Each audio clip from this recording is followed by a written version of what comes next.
చిత్తూర్ నగరిలో ఈ వింత గమనించారా? ఏదో అనుకునేరు.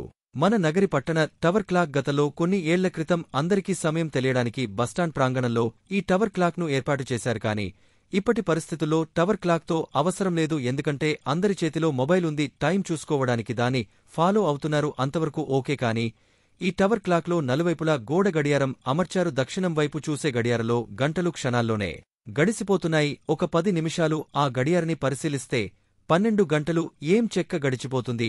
అబ్బా, ఒక సామెత ఉండేది, నీ టైం బాగుంటే క్షణాల్లో నీ పని అయిపోతుంది అని అంటుండేవారు. అది ఇక్కడ చూస్తే నిజమా అని అనిపించక తప్పదు. పడమర వైపు చూసి గడియారలో 10 నిమిషాలు నిదానంగా నడుస్తుంది. తూర్పు వైపు చూసే గడియారలో 20 నిమిషాలు నిదానంగా నడుస్తోంది. ఉత్తరం వైపు చూసే గడియారాన్ని వీడియో తీయడానికి సాధ్యపడలేదు. కారణం బ్యానర్లు అడ్డంకి. అప్పుడెప్పుడో ఆంగ్లేయుల హయాంలో ఈ టవర్ క్లాక్ నిర్మించారు. ఇప్పుడు దీని అవసరం లేదేమో, అందుకే పట్టించుకోవడం లేదు.